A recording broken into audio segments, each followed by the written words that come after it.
Nasa labas na ng Philippine Area of Responsibility ang Typhoon Ineng. Alamin po natin ang latest mula kay GMA resident meteorologist Nathaniel Cruz. Mang Tani. Yes, good evening Jessica. Kanina nga alas 12 ng hating gabi, lumabas ng PAR ang bagyong Ineng ayon yan sa Pag-asa.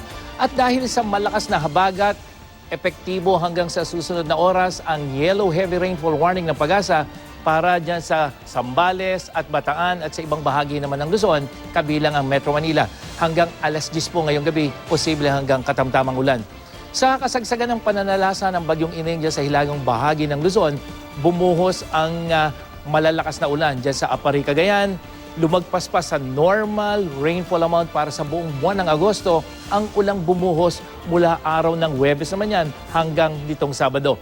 Halos isang buwang dami naman ng ulan ang naranasan dyan sa Calayan, Lawag at sa Baguio sa loob lamang ng 3 araw.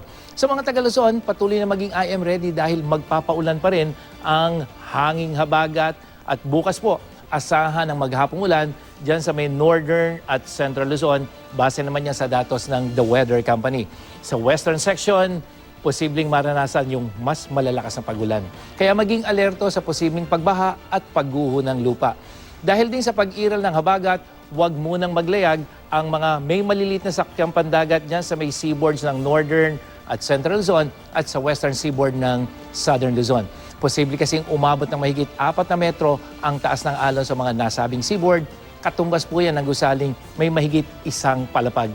Sa Metro Manila, mataas ang tsansa pa rin ng ulan bukas yan, pero sa Miyerkules at Huwebes, magiging maaliwalas, pero simula uli sa Biyernes, posibleng tumaas muli ang pagulan. Maaliwalas naman ang panahon dyan sa buong Visayas at sa Mindanao, ganyan din maaliwalas sa panahon ng maranasan sa umaga, pero pagdating ng hapon, maaaring umulan dyan sa may riyo ng ARMM, Northern Mindanao at ilang bahagi ng Soxargen. Jessica?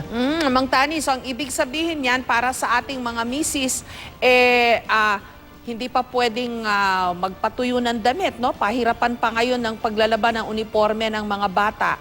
At mahal ang isda dahil yung seaboard halos ng buong Luzon, mataas ang alon.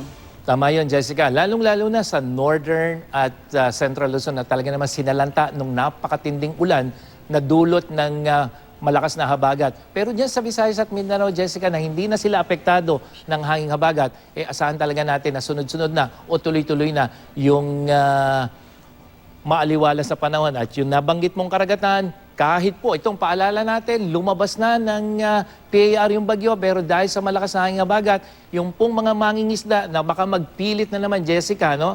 Magpilit na lumabas ng karagatan dahil nga ilang araw na silang hindi nakakapangisda, halos buong Luzon po, hanggang dyan sa may Palawan, yung kulay po lang nakikita nyo, delikado pa rin pong maglayag yung mga maliliit na sasakyang pandagat, Jessica. Mang Tani, talaga bang medyo nakakapagpaisip lang itong ating panahon, no? Parang yung ulan sa ilang buwan o sa isang buwan, ibinuhos na niya nitong mga nakalipas na araw, ilang araw lang. Tapos pagdating ng Oktubre, wala na tayong ulan. Talaga bang ganito na talaga ang panahon, Mang Tani? Yun, Jessica, ang nakakabahala. May tinatawag sila kumisan, double whammy. Ano yan? Ngayon, baha-baha, napakarami nating ulan, lahat yun bumabalik sa karagatan, katulad nung naranasan ito.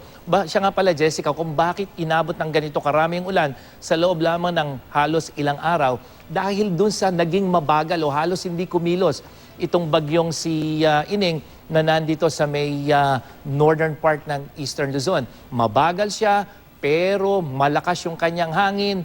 At pagkatapos ay hindi siya kumilos ng ilang araw, kumilos man siya patungo doon sa northern part. Kaya yung kanyang posisyon na yan, talagang humatak kung ng gusto ng hanging habagat at nagpaulan naman. At ito nga yung pinag-uusapan natin. Sa ngayon, baha-baha yung pinag-uusapan natin, pero sa katunayan, may El Nino tayo na pagkatapos naman ng sobra-sobrang dami ng ulan, ay susundan naman yan ng kawalan ng ulan sa mga susunod na buwan. Napaka-extreme nitong ating panahon. Ngayon, napakaraming ulan, tapos biglang wala. At mahaba-haba yung panahon na walang ulan. Mang Tani, sa Isabela Province, tagtuyot sa kanila kahit maulan sa maraming bahagi ng ating bansa. Talaga bang wala silang nakuhang masyadong ulan kahit dito sa nangyaring ineng at habagat, Mang Tani? May mga nakuha naman, pero rin nga, Jessica, dahil yung konsentrasyon ng ulan ay nandito sa may Cagayan, dito sa Cordillera, at yan sa may western section o sa Ilocos region. Nagkaroon naman ng mga pag-ulan, pero yun nga, hindi sapat para matugunan yung kanilang kakulangan na halos 3 buwan na kasi na hindi umuulan dito sa Cagayan. Kaya nga alam mo, Jessica, kahit sabihin natin na talagang mapaminsala yung bagyo, pero sa mga ganitong pagkakataon, isang bagyo dapat o 2 pang bagyo ang dapat dumaan sa mga lugar na yan, lalong-lalo na dito sa Bulacan, upang itaas yung level ng tubig. Katulad nung naranasan, dyan sa may San Roque Dam, dyan sa may Ambuklaw at Bingan, na kung saan sa ngayon nga, ay maraming tubig silang naipon. Pero yung ibang dam natin, katulad dyan sa may Isabela, dyan sa may Pantabangan at Angat, hindi na itaas ng gusto nung hanging habagat yung ulan o yung tubig na kailangan para umangat ng gusto itong mga reservoir na ito.